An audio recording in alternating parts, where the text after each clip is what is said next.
Hello friends, स्वागत है आप सभी का फिर एक बार हमारे इस चैनल में।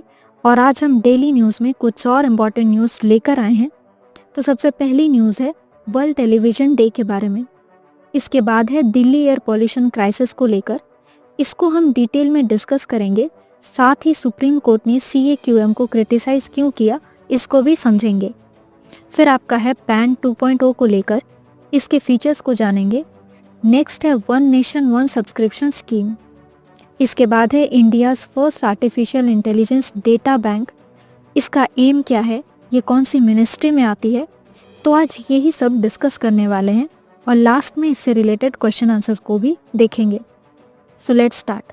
वर्ल्ड टेलीविज़न डे हर साल 21 नवंबर को मनाया जाता है ताकि कम्युनिकेशन के ज़रिए टेलीविज़न के रोल और global awareness, decision making, education, इन पर इसके इम्पैक्ट को हाईलाइट किया जा सके। यह conflicts, peace and social development जैसे क्रिटिकल इश्यूज जो होते हैं उस पर संबोधित करने की टेलीविज़न की एबिलिटी की भी याद दिलाता है। अब जानते हैं कि इसकी शुरुआत कब और क्यों हुई। यूनाइटेड नेशंस ने 1996 में वर्ल्ड टेलीविज़न डे की स्थापना की, जिसके बाद फर्स्ट वर्ल्ड टेलीविज़न फोरम की बैठक हुई, जिसमें समाज पर टेलीविज़न के बढ़ते प्रभाव को मान्यता दी गई। भारत में टेलीविज़न की जर्नी की बात करें तो इसकी शुरुआत 1959 में हुई, जिसमें एजुकेशनल प्रोग्राम्स ब्रॉडकास्ट किए जाते थे। 1982 तक कलर ब्रॉडकास्टिंग और सैटेलाइट नेटवर्क की शुरुआत ने टीवी को आम जनता के करीब ले आया, जिसने आज के डाइवर्स मीडिया लैंडस्केप का बेस रखा। अगली न्यूज़ है द हिंदू से दिल्ली के पॉल्यूशन के बारे में। पिछले कुछ दिनों से वहाँ एयर पॉल्यूशन सीवियर और सीवियर प्लस कैटेगरी में बनी हुई है, जो पॉल्यूशन क्राइसिस के बिगड़ने को दर्शाती है। सुप्रीम कोर्ट ने इस इशू के समाधान के लिए इनसफिशिएंट मेजर्स के लिए एयर क्वालिटी मैनेजमेंट कमीशन की आलोचना की है। चलिए अब CAQM को थोड़ा समझते हैं। नेशनल कैपिटल रीजन और आसपास के एरियाज में CAQM की स्थापना एक अध्यादेश के माध्यम से की गई थी, जो 2021 में संसद द्वारा एक्ट बन गया। CAQM air quality management commission के तहत गठित एक वैधानिक निकाय है, जिसका निर्माण कोऑर्डिनेशन में इम्प्रूवमेंट लाने, रिसर्च कंडक्ट करने और एयर क्वालिटी रिलेटेड इश्यूज का प्रभावी ढंग से समाधान करने के लिए किया गया था। स्टार्टिंग में 15 मेंबर्स वाली CAQM में 27 मेंबर्स हैं और इसके अध्यक्ष राजेश वर्मा हैं। अब बात करते हैं कि सुप्रीम कोर्ट ने CAQM को क्रिटिसाइज क्यों किया। सुप्रीम कोर्ट ने कार्रवाई में डिले और लैक ऑफ एनफोर्समेंट में कमी के लिए CAQM को क्रिटिसाइज किया, स्पेशली GRAP के स्टेज 4 से रिलेटेड। कोर्ट ने दिल्ली के सीवियर एयर पॉल्यूशन को रोकने के लिए एयर क्वालिटी में इम्प्रूवमेंट का इंतजार करने के बजाय एक्टिव समय पर प्लान करने की जरूरत पर जोर दिया। इसके बाद न्यूज़ है पैन 2.0 के बारे में। चलिए इसको डिटेल में समझते हैं। इनकम टैक्स डिपार्टमेंट का पैन 2.0 प्रोजेक्ट को यूनियन कैबिनेट ने अप्रूवल दे दिया है। इस प्रोजेक्ट पर 1435 करोड़ रुपए का फाइनेंशियल इम्प्लीकेशन पड़ेगा। इस प्रोजेक्ट के तहत करंट पैन सिस्टम को पूरी तरह से अपग्रेड किया जाएगा, IT बैकबोन को नया रूप दिया जाएगा और स्पेसिफाइड गवर्नमेंट डिजिटल सिस्टम के लिए पैन को एक कॉमन बिजनेस आइडेंटिफायर बनाया जाएगा। पैन 2.0 के फीचर्स क्या हैं? सभी नए और करंट पैन कार्ड के लिए QR कोड फीचर के अलावा पैन 2.0 प्रोजेक्ट का एम पैन डेटा का यूज़ करने वाली सभी संस्थाओं के लिए एक यूनिफाइड पोर्टल के साथ साथ mandatory PAN data vault system स्थापित करना है। यह डेटा प्रोटेक्शन और साइबर सिक्योरिटी उद्देश्यों के लिए किया जा रहा है। पैन का एग्जिस्टिंग आइडेंटिफिकेशन नंबर क्या है? 10 डिजिट का alpha numeric number pan income tax department को किसी व्यक्ति के सभी ट्रांजैक्शंस को डिपार्टमेंट से जोड़ने में सक्षम बनाता है।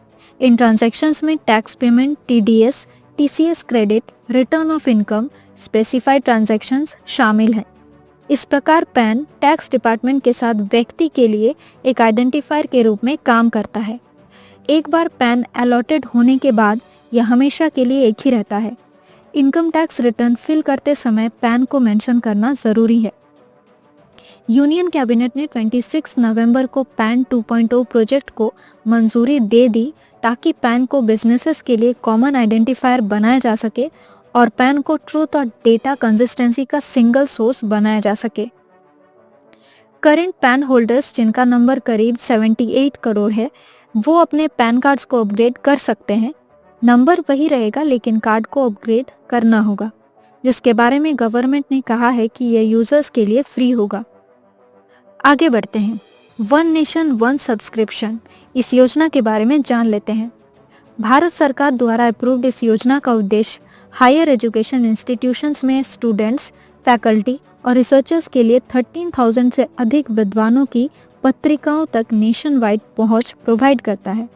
2025 से 2027 के लिए 6,000 करोड़ के बजट के साथ यह देश भर में रिसर्च और इनोवेशन को बढ़ावा देने की कोशिश करता है। 25 नवंबर 2024 को पीएम नरेंद्र मोदी की यूनियन कैबिनेट ने वन नेशन वन सब्सक्रिप्शन योजना को अप्रूवल दे दिया।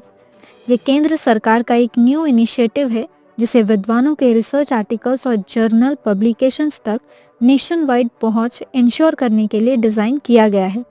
ये न्यू स्टार्ट की गई योजना 1 जनवरी 2025 से प्रभावी होगा, जो भारत के एकेडमिक लैंडस्केप में एक ट्रांसफॉर्मेटिव स्टेप होगा। वन नेशन वन सब्सक्रिप्शन योजना क्या है? वन नेशन यानी भारत, वन सब्सक्रिप्शन यानी एक ही सिंगल अथॉरिटी सब कुछ मैनेज करता है ताकि आपको कई प्लेटफॉर्म पर सदस्यता लेने की ज़रूरत ना पड़े। सिर्फ एक सदस्यता आपको अपनी ज़रूरत के सभी कंटेंट्स और सर्विसेज तक पहुंच प्रोवाइड करती है, जिससे आपका एक्सपीरियंस सिंपल हो जाता है और जो आपका टाइम एंड एफर्ट है वो भी सेव हो जाता है। नेक्स्ट न्यूज़ ये है कि ministry of science and technology ने India's first artificial intelligence data bank launch किया, जिसका एम इनोवेशन और देश की नेशनल सिक्योरिटी को बढ़ावा देना है। ये इनिशिएटिव जो है वो रिसर्चर्स, स्टार्टअप्स और डेवलपर्स को हाई क्वालिटी वाले डाइवर्स डेटा सेट्स तक पहुंच प्रोवाइड करेगी, जो स्केलेबल और इंक्लूसिव आर्टिफिशियल इंटेलिजेंस सॉल्यूशंस बनाने के लिए इम्पॉर्टेंट है। इसे science and technology minister Jitendra Singh ने ASSO CHAM AI leadership meet 2024 के 7th एडिशन में लॉन्च किया। इस इवेंट का थीम रहा advancing India's AI development, innovation, ethics and governance. ये event thought leaders, policy makers, industry experts के लिए इंसाइट्स का एक्सचेंज करने और इंडिया में AI अडॉप्शन को अपनाने के लिए एक रिस्पॉन्सिबल पाथ तैयार करने के लिए एक प्लेटफॉर्म के रूप में काम करता है। अब चलते हैं क्वेश्चन आंसर्स की ओर। वर्ल्ड टेलीविजन डे कब मनाया जाता है? इसका करेक्ट आंसर है 21 नवंबर। Next, commission for air quality management के चेयरपर्सन कौन है? तो वो है राजेश वर्मा। नेक्स्ट, इनमें से कौन सा स्टेटमेंट करेक्ट है वो आपको बताना होगा। तो यहाँ पर ये दोनों ही करेक्ट है, यानी आंसर है बोथ।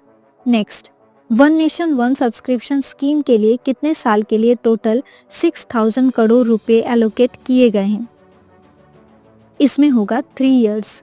नेक्स्ट, किस मिनिस्ट्री ने इंडिया के नेशनल सिक्योरिटी को बढ़ावा देने के लिए India's first AI data launch किया? And the answer is ministry of science and technology.